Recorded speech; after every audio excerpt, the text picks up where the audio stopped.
जय हिंद दोस्तों, वंदे मातरम। आप लोगों को अभी तक ये तो पता चल ही गया होगा कि सोशल मीडिया पर एक वीडियो बहुत वायरल हो रही है। वैसे बहुत सारी वीडियोस आए दिन वायरल होती ही रहती हैं, पर यहाँ पर पर्टिकुलरली जिस वीडियो की हम बात करने वाले हैं, वो वीडियो है वड़ा पाव वाली दीदी की।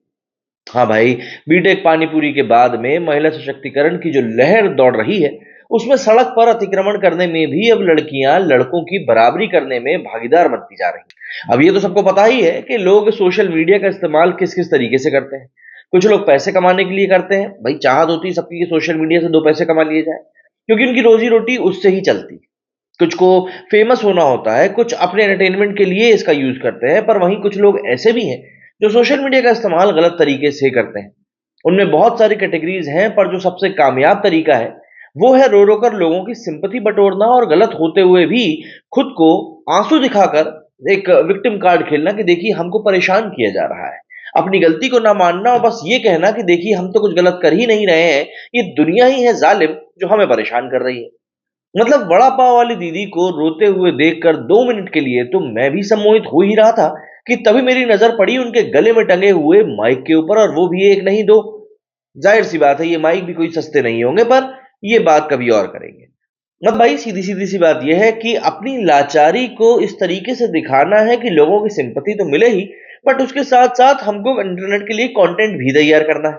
अगर मैं इतना तेजस्वी होता तो बताओ, आप बिना सब्सक्राइब किए मेरा चैनल नहीं देखते ना। खैर, अब हम सबके बारे में तो ऐसा नहीं कह सकते, पर कुछ लोग तो ऐसे जरूर एग्जिस्ट करते हैं।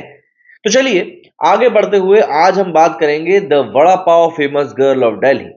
कौन है ये वायरल वड़ा पाव वाली दीदी, क्या करती हैं ये, और आजकल ये इतना ज्यादा चर्चाओं में क्यों बनी हुई है? क्या एलिगेशंस हैं जो इन्होंने पुलिस के ऊपर लगाए हैं, और सोसाइटी के लोगों का क्या कहना है? मतलब क्यों परेशान है वो सब लोग इन वड़ा पाव वाली मोहतरमा से, और वो सब क्या चाहते हैं? क्यों हो गए हैं आखिर 4 पुलिस वाले सस्पेंड? बस यही जानेंगे इस वीडियो में हम लोग। बने रहिएगा मेरे साथ आखिर तक, आपको पता चल ही जाएगा कि सोशल मीडिया पर अब ये कौन सी नई भसड़ मची पड़ी है। दरअसल मोहतरमा का असली नाम जो है वो है चंद्रिका दीक्षित। ये एमपी के इंदौर से ताल्लुकात रखती हैं। इन्होंने 2 साल पहले दिल्ली में वड़ा पाव का एक ठेला लगाना शुरू किया था। जी हाँ, ठेला। अब ठेले को ठेला ही तो कहेंगे, कोई दुकान तो कहेंगे नहीं ना जी। तो ये अपना ठेला दिल्ली के सैनिक विहार में लगाती हैं। उससे पहले ये 4 साल हल्दीराम में काम कर चुकी हैं एज अ होस्ट। और सोशल मीडिया की वजह से, इनके ऊपर कृपा बरसी सोशल मीडिया की, जिसकी वजह से वो इतनी ज्यादा रातों रात वायरल हो गई। अब वहां पर लोग स्वाद को साइड में रखकर घंटों लाइन में खड़े रहकर इनके बनाए हुए वड़ा पाव खाने के लिए आते हैं। और इसलिए हमारे देश का विपक्ष कहता है कि बहुत ज्यादा बेरोजगारी है भाई। मतलब आप खुद ही जरा सोचो, वीडियो सोशल मीडिया पे वायरल हुआ और भीड़ यहां पर एक ठेले पर लग गई। दिल्ली में मुंबई के स्वाद वाला वड़ा पाव बेचकर हर सोशल मीडिया प्लेटफॉर्म पर वायरल हो चुकी ये दीदी अचानक से आखिर हर प्लेटफॉर्म पर रोती हुई नजर आ रही हैं, और कहीं रोते हुए गले में वायरलेस माइक लगा के अपनी कहानी सुनाते हुए भी दिखाई दे रही है। मोहतरमा के बारे में ये जान लेना सही होगा कि ये अपने पति के साथ इस काम को अंजाम देती, और जैसे जैसे ये वायरल होती गई, वैसे वैसे इनके ठेले पर लोगों की लंबी लंबी भीड़ भी बढ़ती गई। ये बताती हैं कि इनका जो बचपन है वो काफी ज्यादा मुश्किलात से गुजरा है। इनके पिताजी की बहुत पहले, बहुत छोटी उम्र में ही मृत्यु हो गई थी। एक समय का खाना भी इनको नसीब नहीं होता था। लंगर और भंडारे के खाने से ही इन्होंने दिन काटे हैं। फिर ये इंदौर से दिल्ली शिफ्ट हो गई जॉब के लिए। इन्होंने लव मैरिज करी और इनका एक 2.5 साल का बेटा है, जिसके एक बार बीमार पड़ने पर इन्होंने नौकरी छोड़ दी थी। दरअसल ये खुद बताती हैं, ये जब इनका बेटा बहुत बीमार था और ये उसे हॉस्पिटल लेकर गई और ट्रीटमेंट शुरू करने को कहा, तो जो अटेंडेंट वहां पर थी उसने कहा कि 1 घंटे रुक जाएगी तो तेरा बेटा मर नहीं जाएगा। और बस वही दिन था जब इन्होंने ये ठान लिया कि अब बस इनको खूब सारे पैसे कमाने हैं, और पति पत्नी दोनों ने मिलकर ये काम शुरू कर दिया। ये कहती हैं कि खाना बनाना इनका एक शौक था, इसीलिए इन्होंने ये काम शुरू किया एज अ बिजनेस। और वो सिर्फ 2 वड़ा पाव और एक सीक्रेट ग्रीन चटनी की जो इनकी रेसिपी है उसके साथ में। इनका कहना है कि दिल्ली में लोग वड़ा पाव के नाम पर आलू की टिक्की को छिपिया देते हैं। मतलब आप जरा सोचिए कि आप वड़ा पाव खेने जाएं और वहां पर आपको कोई एक तरह का बर्गर खिला दे। तो इन्होंने क्या किया, इन्होंने मुंबई के स्टाइल में वड़ा पाव बनाना शुरू किया और दिल्ली के लोगों को इसे खिलाना शुरू किया। दिल्ली के लोगों को स्वाद चढ़ने लगा और इसीलिए इनकी दुकान चल निकली। इनका वड़ा पाव इतना फेमस हो गया। अब ये बातें तो थी इनके बारे में। अब जरा आते हैं अभी के असली मुद्दे पर। दरअसल ये आजकल क्लेम करती हुई नजर आ रही हैं कि एमसीडी वालों की तरफ से प्रेशर बनाया जा रहा है कि वो अपना ठेला वहां से हटा लें। और ये भी क्लेम कर रही हैं कि एमसीडी वाले इनसे 15,000 रुपए मांग रहे हैं महीने के, जबकि ये रिसेंटली 30 से 35 हजार रुपए ऑलरेडी दे चुकी हैं उनको। और एमसीडी वालों के कहने पर इन्होंने अपने ठेले को दूसरी जगह शिफ्ट किया और फिर तीसरी जगह पर भी शिफ्ट कर लिया। पर असली मुद्दा अभी भी क्लियर नहीं हो पाया है। ये वीडियो में ये सब कुछ रोते हुए ही कहती हुई नजर आई है। और वो वीडियो बहुत कम टाइम में ही वायरल हो गई, जिसके ऊपर करीब 22-23 मिलियन व्यूज आ चुके हैं और मिलियंस में कमेंट्स भी आ चुके हैं। यूजर्स ने कमेंट सेक्शन में मिक्स रिएक्शन भी दिया है। कुछ का कहना था कि ये सब कुछ ये फेमस और सिंपैथी लेने के लिए कर रही है, वहीं कुछ सपोर्ट में भी थे। और कुछ का कहना था कि आप सब कुछ लीगली करो, कोई परेशान नहीं करेगा, पर सिंपैथी गेन मत करो रो रो कर। Rules are for everyone. यहाँ पर ध्यान देने वाली बात एक ये भी है कि दिक्कत वहां पर जो पास की सोसाइटी है वहां के लोगों को भी हो रही है। वो कहते हैं कि यहाँ अननेसेसरी की भीड़ से ट्रैफिक बहुत ज्यादा हो जाती है और जिसके कारण हम लोगों को आने जाने में परेशानी होती है। यहाँ पर लोग आते हैं, हर कहीं पर अपनी गाड़ी पार्क कर देते हैं, जिससे और भी ज्यादा दिक्कतों का सामना करना पड़ता है।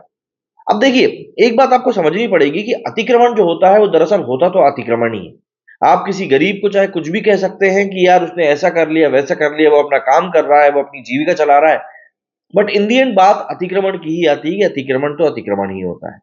और देखिए, मेरा सीधा सिंपल सा मतलब यही है कि जब आप इतने पैसे कमा रहे हैं, आपकी दुकान इतनी चल रही है कि आप अच्छा खासा पैसा उससे निकाल रहे हैं, तो आप और कुछ नहीं तो कम से कम एक शॉप को रेंट पे कर लें, कागजात अपने सही तरीके से तैयार करवा लें, जिससे कि आपको कोई परेशानी ना करे ना, आप बात को ही खत्म कर दें।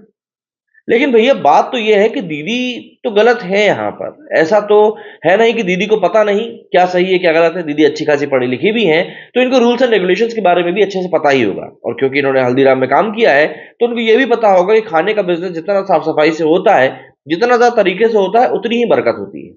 पर अगर दीदी ने रूल्स फॉलो कर लिए और लाइसेंस बनवा लिया, तो ऑब्वियस सी बात है टैक्स भी तो पे करना पड़ेगा। वो कौन पे करेगा? और अगर शॉप ले ली जो वो आसानी से अफोर्ड कर सकती है, क्योंकि जैसा कि वो खुद ही कह रही थी कि पुलिस वाले को उन्होंने 30-35 हजार रुपए दिए हैं, तो रोड पर लड़की ठेला लगा के खड़ी है वाला सिंपैथी कार्ड वो कैसे खेलेंगी अगर वो दुकान ले लेंगी तो? भाई क्योंकि लोग तो इस बात से भी काफी ज्यादा फैसिनेटेड हो जाते हैं ना कि यार एक पढ़ी लिखी लड़की, स्मार्ट लड़की ठेला लगाकर पैसे कमा रही है। भाई मतलब हमारे देश में वाकई में बेरोजगारी बहुत ज्यादा है। लोग बस यही देखने के लिए कई बार पहुंच जाते हैं कि ये कारनामा कर कौन रहा है।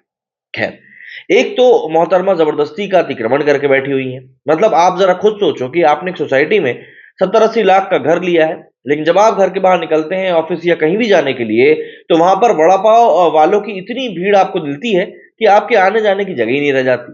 कभी कभी आप बहुत फ्रेश मूड से निकलते हैं, लेकिन वहां पर आपको इतनी भीड़ मिलती है कि आप हॉर्न मार मार कर अपना खुद का ही दिमाग खराब कर लेते हैं। तो ऐसे में बट ऑब्वियस सी बात है कि भाई गुस्सा तो आएगा ही। और सबसे ज्यादा ध्यान देने वाली बात तो यह है कि भैया कॉलर माइक लगाकर आखिर कौन रोता है और क्यों रोता है, अपनी कहानी क्यों सुनाता है, ये बात समझ से परे है। इनको ढेर सारे पैसे तो कमाने हैं, रोड पर अतिक्रमण करके लोगों को परेशान भी करना है, ट्रैफिक की भी ऐसी की तैसी करना है, पर ये रेंट पर शॉप लेकर रेंट के साथ साथ बिजली बिल पानी बिल का पैसा भी बचाना चाहती हैं। अब ऐसा जबरदस्ती का सिंपैथी लेने वालों के लिए और क्या ही कहा जाए। और एक बहुत ही ज्यादा जरूरी बात भी है, जिसके लिए मैं भी कंफर्म नहीं हूं, पर मैंने कुछ जगहों पर पढ़ा कि भैया ये जो मोहतरमा है, ये वहां पर अपना ठेला चलाकर 25 से 30 हजार रुपए दिन का कमा लेती, क्योंकि जिस हिसाब से इनकी सेल है इतना पैसा निकल सकता है। मतलब सीधी सी बात है, ऐसे में ये है कि महीने का 3 से 4 लाख ही कमा लेती होंगी। ऐसे में अब आप खुद कैलकुलेट कर सकते हो कि भई ये साल भर का कितना कमाती होंगी। और ऐसे में एक दुकान को रेंट पे लेकर काम करना कितना ज्यादा मुश्किल काम है। अब मतलब आप खुद सोचिए जरा कि यार आप क्या कर रहे हो?